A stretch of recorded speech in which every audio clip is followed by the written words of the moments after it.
비가 유리창을 긁어내리던 오후 트럭의 프레임이 구겨진 사진처럼 고속도로 한복판에 멈춰섰다. 연락을 받은 수정은 남편 재호와 함께 병원으로 달리며 창밖에 와이퍼가 지우는 물길 사이로 과거의 한 장면들을 얇게 넘겼다.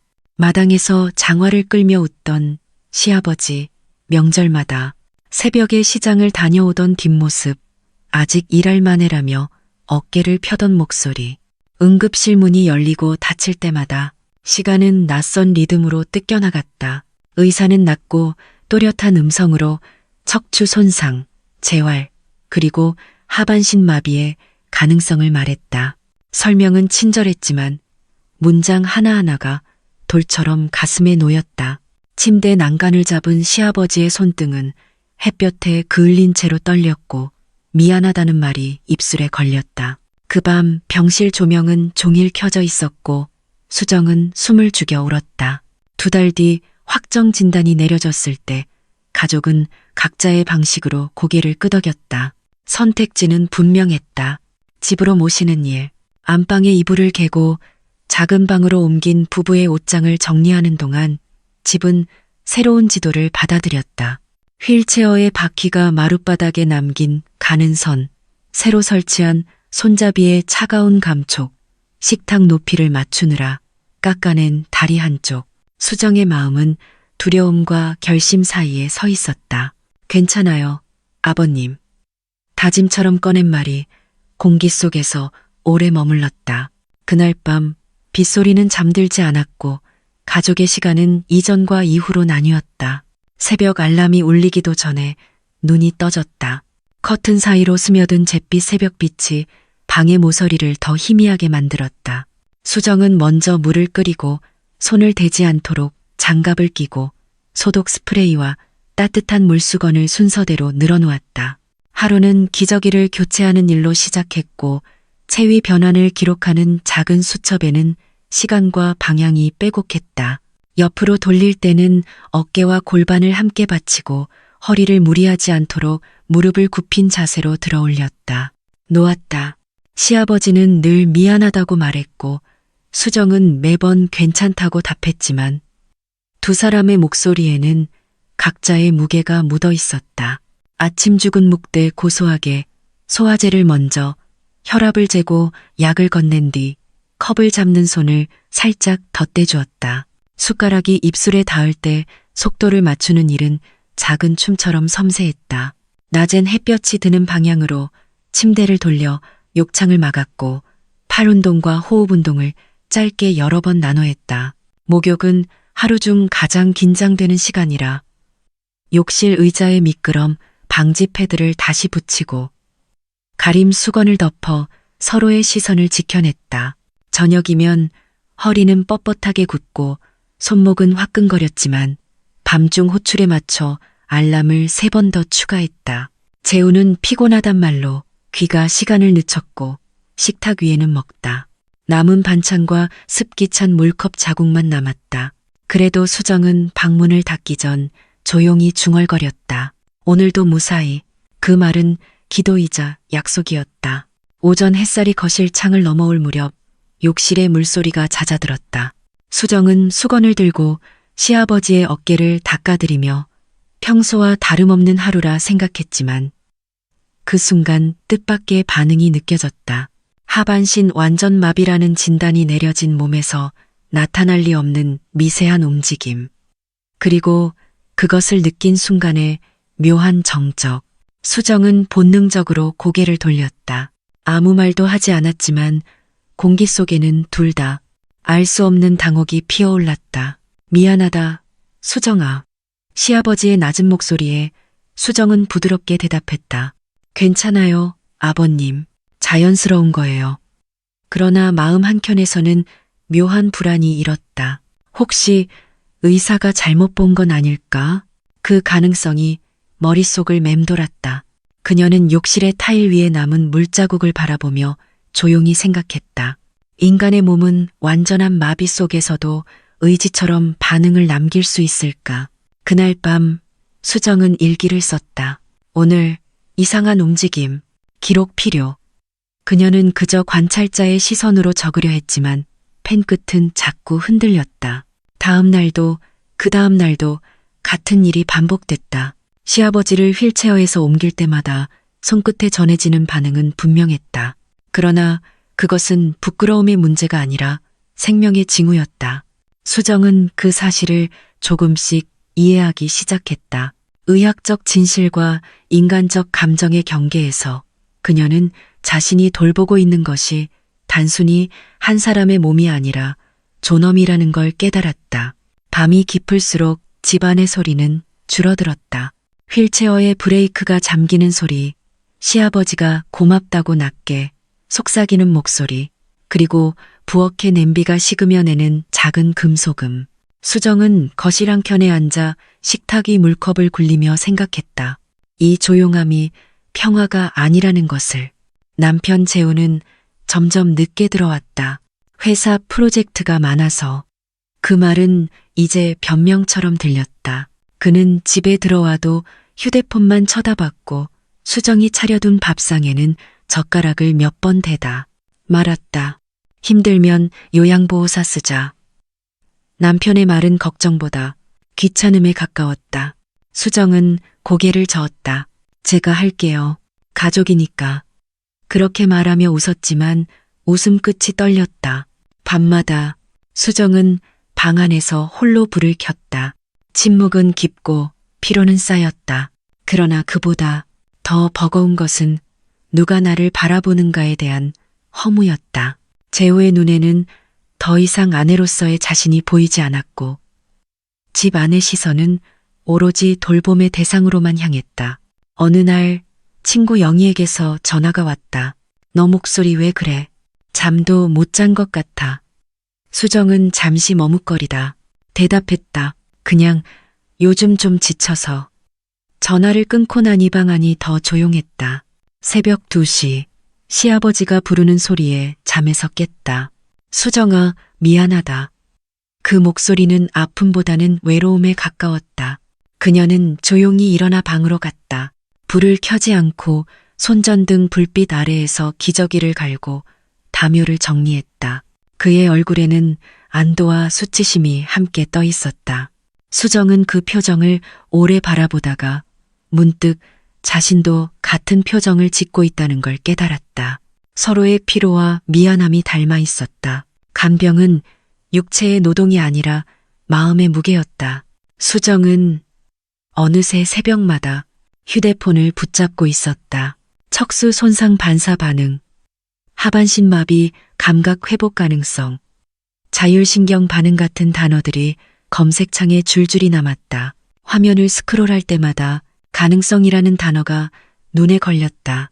완전한 마비라도 때로는 자율신경의 잔존 반응으로 특정 부위의 반응이 나타날 수 있다는 의학 기사.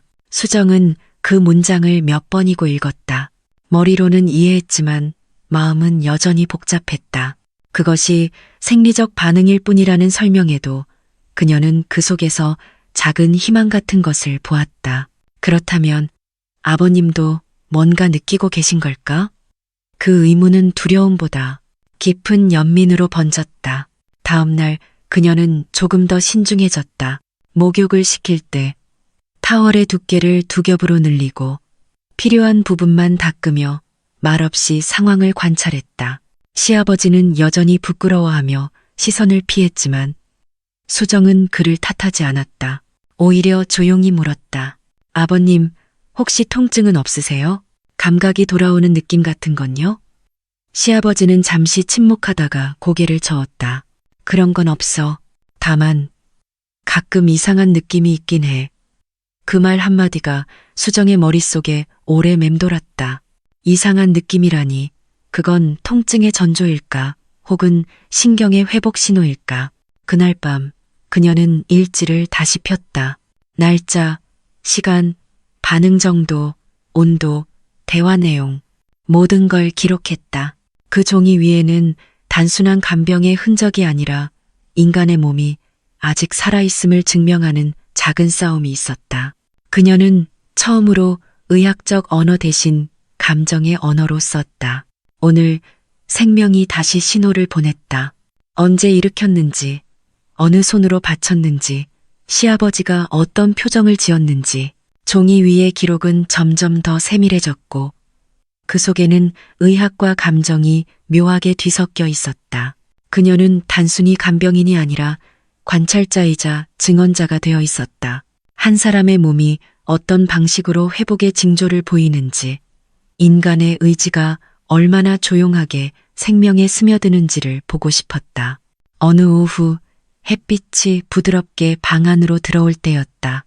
시아버지를 휠체어에서 소파로 옮기며 수정은 다시 한번 묘한 움직임을 느꼈다. 그러나 이번에는 놀라지 않았다. 대신 조용히 물었다. 아버님, 혹시 여기가 불편하세요? 아니면 무슨 느낌이 드세요? 시아버지는 잠시 눈을 감았다가 말했다. 예전엔 아무 감각이 없었는데 요즘은 가끔 찌릿한 느낌이 있어. 그 말을 들은 수정의 마음이 미묘하게 떨렸다. 그것은 단순한 놀람이 아니라 기적의 조짐 같았다. 그날 밤 수정은 병원의 문의에 재활 전문의 상담 예약을 잡았다. 기록한 노트를 가지고 의사를 만날 생각이었다. 환자의 감각이 돌아오는 건가요? 그 질문이 머릿속에서 되뇌어졌다. 하지만 한편으로는 이런 일에 혼자만 관여해서는 안 된다는 생각이 들었다. 윤리적 거리, 감정적 경계, 그리고 돌봄의 책임이 교차했다. 수정은 자신에게 다짐했다. 나는 가족이지만 동시에 보호자다. 감정이 아니라 회복을 지켜봐야 한다. 사랑이 아닌 존엄으로 돌본다. 그렇게 적고 펜을 내려놓았을 때 마음속에서 어떤 무게가 조금 내려앉았다. 재활 전문의의 진료실은 햇빛이 잘 드는 남향이었다. 의사는 차트를 넘기며 수정의 기록 노트를 한 장 한 장 살폈다. 이 정도면 보호자 수준이 아니라 거의 임상 관찰자세요. 농담처럼 들렸지만 그 안에는 진심 어린 놀라움이 섞여 있었다. 수정은 미소만 지었다. 그는 다시 차트를 보며 말했다. 하반신 완전마비라 하더라도 척수 손상 부위 아래로 반사적 반응이 나타나는 경우가 있습니다. 감각이 돌아오는 건 아직 단정할 수 없어요. 하지만 아주 미세한 신경 회복의 가능성은 있습니다. 의사의 말은 희망과 경계가 공존하는 문장이었다. 수정은 조심스럽게 물었다. 그럼 이런 반응이 있을 때 어떻게 해야 하나요? 우선 기록을 계속하시고 혼자 감당하지 마세요. 환자와의 신체 접촉은 늘 두 사람 이상이 함께 있는 상태에서 진행하세요. 그것이 보호자와 환자 모두를 위한 원칙입니다. 수정은 그 말을 마음속 깊이 새겼다. 그건 돌봄의 기술이 아니라 존엄을 지키는 윤리였다. 집으로 돌아오는 길, 버스 창문에 비친 자신의 얼굴은 피로했지만 묘하게 단단했다. 그녀는 그날 저녁 재우에게 진료 결과를 이야기했다. 감각이 조금씩 돌아올 수도 있대요. 희망이 있는 거야. 그러나 재우는 무표정하게 말했다. 그런 말은 너무 일찍 믿지 마. 실망만 커질 수도 있어. 그 무심한 대답에 수정의 가슴이 잠시 시들었지만 곧 스스로를 다잡았다. 믿음이란 결과가 아니라 방향이라는 걸 알고 있었기 때문이다. 그날 밤 그녀는 시아버지의 방 창문을 살짝 열었다. 봄밤의 공기가 은은히 들어왔다. 시아버지는 잠든 듯 숨소리가 고르고 이따금 꿈결처럼 손가락이 움직였다. 수정은 조용히 중얼거렸다. 살아있다는 건 이렇게 작은 움직임 하나로도 충분한 기적이에요. 중년의 요양보호사 김 씨였다. 짧은 머리와 단정한 복장을 한 그는 첫인상부터 신뢰감을 주었다. 제가 맡은 동안에는 돌봄의 체계를 새로 짜보죠. 김 씨는 그렇게 말하며 메모장을 꺼냈다. 목욕, 체위 변경, 식사, 투약, 모든 일정이 시간 단위로 정리되었다. 수정은 그 치밀함에 안도하면서도 묘한 허전함을 느꼈다. 그동안 자신의 손끝으로 해온 일들이 누군가의 업무로 대체된다는 사실이 조금은 서글펐다. 김 씨는 돌봄 중 이중 보호를 강조했다. 목욕 시에는 담요로 가림을 유지하고 체위 변경 시에는 팔의 각도와 허리 지지점을 맞춰야 한다며 수정에게도 시범을 보였다. 보호자님, 혼자 하실 땐 꼭 장갑을 끼세요. 환자도 본인도 다치지 않게. 수정은 그 말을 들으며 자신이 그동안 얼마나 무방비로 감정과 신체를 함께 써왔는지를 깨달았다. 돌봄이라는 단어가 사랑과 노동의 중간쯤 어딘가에 있다는 사실을 그제야 명확히 느꼈다. 점심이 지나고 시아버지를 침대에 눕히던 중 김 씨가 조용히 물었다. 며느님께서 직접 하시던 이유가 있나요? 수정은 잠시 말을 잃었다. 그냥 가족이니까요. 그 말에는 설명할 수 없는 감정이 섞여 있었다. 책임, 미안함, 그리고 작은 자존감의 파편들. 김 씨는 고개를 끄덕였다. 맞아요. 가족이니까 할 수 있는 일도 있죠. 하지만 가족이니까 더 조심해야 하는 일도 있어요. 처음으로 누군가와 돌봄의 무게를 나눈 덕분이었다. 꿈속에서 들려온 물소리는 맑고 고요했다. 그것은 의무가 아니라 돌봄의 본질이 무엇인지 그녀에게 천천히 가르쳐주는 소리 같았다. 하루의 끝 집안의 공기가 무겁게 내려앉았다. 재우가 퇴근하자마자 신발도 벗지 않은 채 거실 한가운데에 섰다. 얼굴빛이 굳어 있었다. 수정아, 할 얘기가 있어. 그의 목소리에는 분노가 아닌 오래 참은 피로가 섞여 있었다. 김 요양보호사가 그날 오후 전화를 걸어왔다고 했다. 며느님이 저한테 돈을 주시면서 일찍 퇴근하라고 하셨어요. 재우의 말이 이어졌다. 그게 사실이야? 말문이 막혀 아무 대답도 나오지 않았다. 잠깐의 침묵, 그리고 그건 그냥 이라는 말이 간신히 흘러나왔다. 하지만 변명으로 들렸다. 재우는 숨을 길게 내쉬었다. 왜 그랬어? 당신 혼자다. 감당하려고 한 거야? 아니면 말을 잇지 못하고 고개를 돌렸다. 그는 그동안 보지 못한 무언가를 떠올리는 듯했다. 수정은 급히 고개를 저었다. 그런 뜻 아니에요.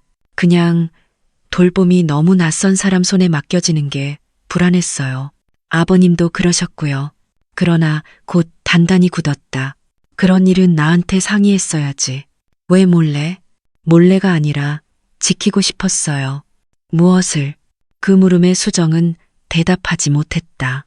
자신도 명확히 몰랐기 때문이다. 가족의 일상을 지키려 한 건지, 아니면 그 안에서 겨우 버티고 있던 자신의 존재를 지키려 한 건지. 거실에는 무거운 정적이 흘렀다. 벽식의 초침이 도리어 크게 들릴 만큼. 잠시 후 시아버지의 방문이 살짝 열리며 낮은 목소리가 들렸다. 재우야, 네 아내는 잘못한 게 없다. 내가 부탁했어.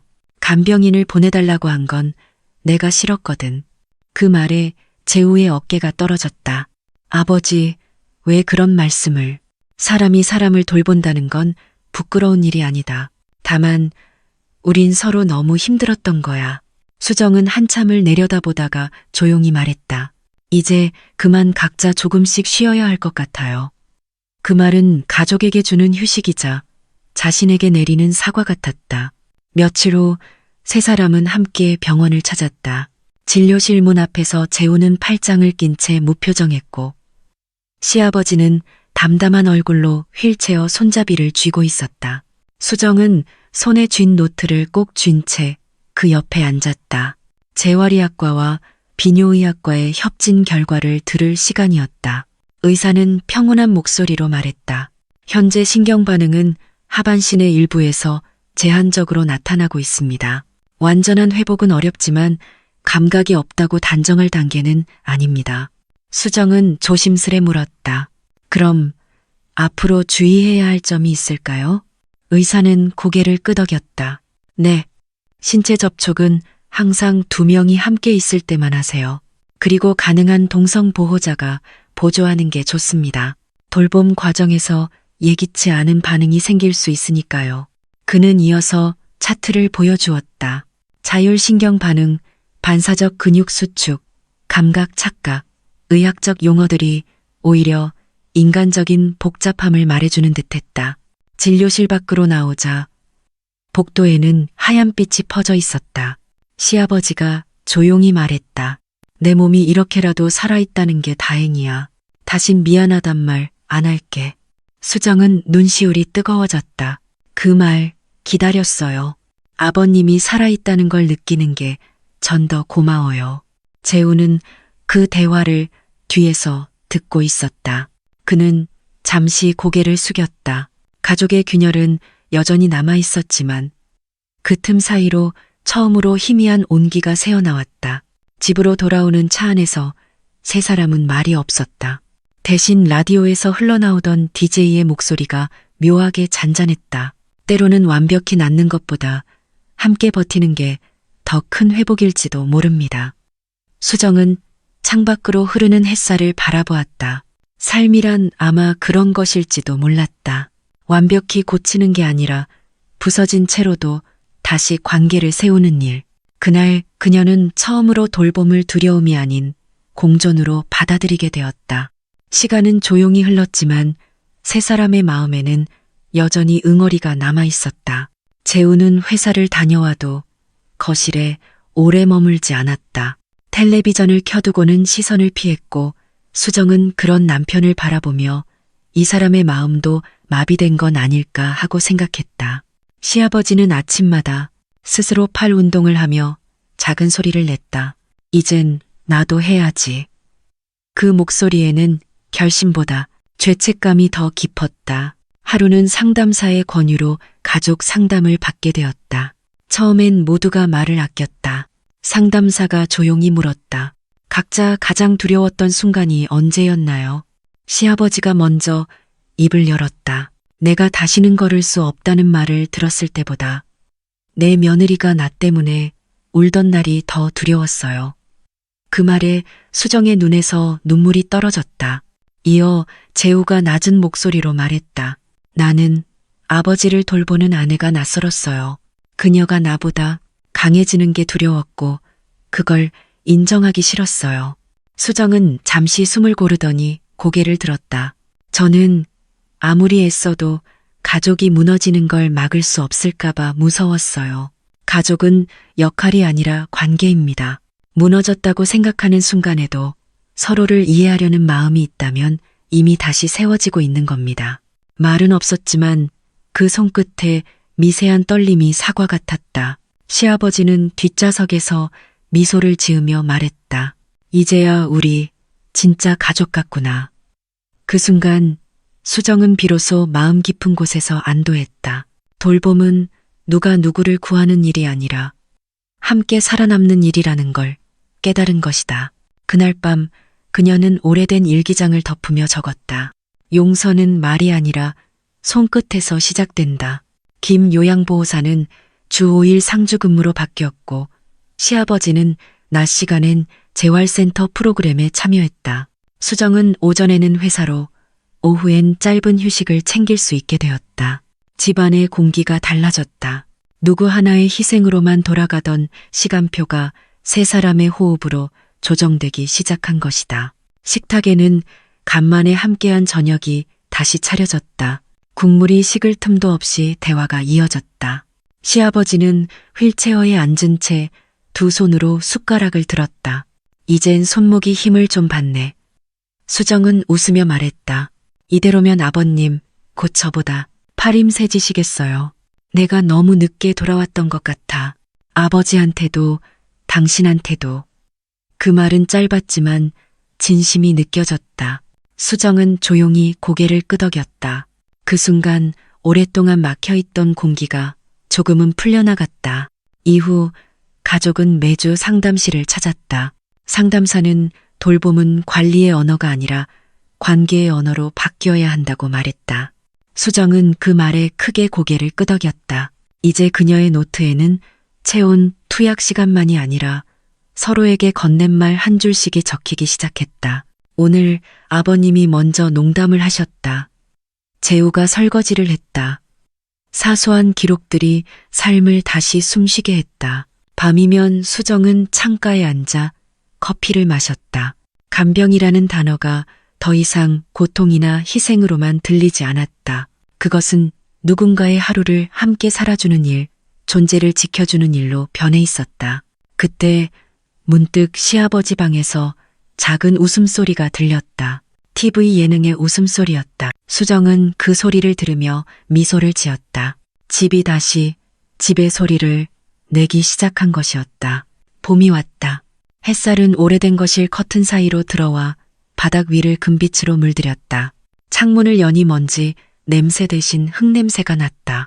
수정은 커피를 내리며 한참 동안 그 냄새를 맡았다. 오랜만에 살아있다는 감각이었다. 시아버지는 재활치료의 성과가 좋아 이제는 짧은 보조기와 지팡이에 의지해 몇 걸음을 내디딜 수 있었다. 그 첫 걸음을 보던 날 수정은 눈물을 참지 못했다. 아버님, 진짜 일어나셨어요. 시아버지는 땀에 젖은 이마를 닦으며 웃었다. 내 덕분이지. 그때 포기했으면 이렇게까지 오지도 못했을 거야. 돌봄이라는 이름으로 시작된 모든 복잡한 감정이 지금은 순수한 살려낸 시간으로 정리되는 듯했다. 시아버지 역시 지난날의 모든 잘못을 상담을 통해 조금씩 털어냈다. 사람이 늙는다는 건 욕망을 잃는 게 아니라 그 욕망을 다루는 법을 배우는 거구나. 그는 어느 날 그렇게 말했다. 수정은 그 말을 마음속에 오래 담았다. 재우는 그동안 가족과 거리를 좁히기 위해 노력했다. 저녁이면 직접 식탁을 차리고 주말에는 시아버지를 모시고 공원을 돌았다. 세 사람의 걸음은 서툴고 조심스러웠지만 서로를 향한 믿음이 다시 조금씩 쌓였다. 어느 날 재우가 조심스레 물었다. 당신 이제 다시 그림 그려보는 게 어때? 그림이요? 예전에 늘 그렸잖아. 사람 돌보는 손 말고 이제는 당신 자신을 돌보는 손이 필요하다고 생각해. 손끝이 떨렸지만 마음은 이상하게 고요했다. 그녀는 스케치북 한가운데에 한 장면을 그렸다. 휠체어를 밀어주는 그림 속의 자신과 햇살 아래 서 있는 아버지의 뒷모습. 제목은 다시 걷는 사람들. 수정은 미소 지었다. 그 그림은 더 이상 과거의 부끄러운 기억이 아니라 용서와 회복의 증거였다. 그녀는 이제 안다. 사랑은 때로 금기를 넘어 흔들리기도 하지만 결국 인간을 다시 일으켜 세우는 건 연민과 책임 그리고 용기라는 것을. 그 봄날의 바람 속에서 수정은 처음으로 가볍게 웃었다. 그 웃음은 긴 겨울 끝에 찾아온 진짜 새로운 시작의 신호였다. 여름이 시작될 무렵 시아버지는 마침내 병원으로부터 부분자가 보행 가능 판정을 받았다. 재활의 성과를 의사도 놀라워했다. 보통 이 정도 손상이면 여기까지 회복되기 어렵습니다. 가족의 힘이 크셨네요. 그 말을 들은 수정은 잠시 고개를 숙였다. 그동안의 모든 시간이 주마등처럼 스쳐갔다. 밤새 기저귀를 갈고 손을 닦고 온몸이 뻐근해도 포기하지 않았던 나날들. 그 무게를 함께 견딘 세 사람의 얼굴이 모두 조금씩 달라져 있었다. 퇴원날 병원 복도를 걸어 나오며 시아버지는 천천히 말했다. 사람이 다리를 잃는 건 움직임을 잃는 게 아니고 마음이 멈추는 게 진짜 마비야. 수정은 그 말을 들으며 가슴이 뭉클했다. 옆에서 재우도 말없이 고개를 끄덕였다. 집에 도착하자 거실에는 새로운 풍경이 기다리고 있었다. 재우가 직접 걸어둔 커다란 가족 사진이었다. 세 사람의 미소가 자연스러웠다. 이건 지난달에 찍은 거예요. 상담사 선생님이 추억을 남기라고 하셔서. 수정은 한참 그 사진을 바라보다가 조용히 말했다. 이제야 가족이 다시 웃는 것 같네요. 간단한 미역국과 제육볶음이었지만 오랜만에 웃음이 끊이지 않았다. 식사 후 시아버지는 갑자기 진지한 얼굴로 두 사람을 바라봤다. 내가 살아있는 동안 하고 싶은 게 하나 있다. 재우가 물었다. 뭔데요, 아버지? 바다를 다시 보고 싶다. 그때 사고가 난 그 길 말이야. 두려움 없이. 과거의 그림자였던 그 장소. 하지만 이번엔 도망치고 싶지 않았다. 가요, 아버님. 이번엔 저희가 옆에 있을게요. 시아버지는 천천히 미소 지었다. 그 말 듣고 싶었어. 바람이 부드럽게 커튼을 스쳤다. 모든 것이 제자리로 돌아온 건 아니지만 이제는 서로를 밀어낼 이유가 없었다. 가족이라는 이름이 다시 제 자리를 찾아가고 있었다. 며칠 뒤 세 사람은 바다로 향했다. 사고가 있었던 그 고속도로를 따라가며 차 안에는 묘한 긴장과 기대가 섞여 있었다. 창밖 풍경은 초여름의 빛으로 반짝였고 재우는 핸들을 꽉 쥔 채 조심스럽게 속도를 줄였다. 뒷좌석에서 시아버지는 창문을 내려 바람을 맞았다. 그 눈빛엔 두려움이 아니라 오랜만에 찾아온 자유가 깃들어 있었다. 저 길이에요. 그때 미끄러졌던 곳. 재우의 말에 수정은 고개를 들어 바라봤다. 아스팔트 위로 지나가는 빛의 파편이 마치 지난 시간의 잔상을 흩뿌리고 있었다. 잠시 침묵이 흘렀다. 그 순간 시아버지가 낮은 목소리로 말했다. 저 때는 두려웠지. 하지만 지금은 고맙구나. 죽지 않고 이렇게 다시 돌아와서. 바다의 냄새는 진하고 짠내가 섞여 있었다. 수정은 시아버지를 부축해 모래 위로 데려갔다. 시아버지는 지팡이에 몸을 의지한 채 천천히 바다를 바라봤다. 햇살이 물 위에서 깜박이며 춤추고 있었다. 이제 괜찮아요, 아버님. 수정의 목소리는 바람에 섞여 부드럽게 흔들렸다. 그래, 이제 괜찮다. 다 괜찮아졌다. 시아버지의 눈가에 물기가 맺혔다. 그 옆에서 재우가 조용히 말했다. 아버지, 이제는 제가 모실게요. 그동안은 너무 엄마처럼 의지했어요. 이제 제 차례예요. 시아버지는 잠시 재우를 바라보다가 고개를 끄덕였다. 그래, 이제야 네가 진짜 어른이 됐구나.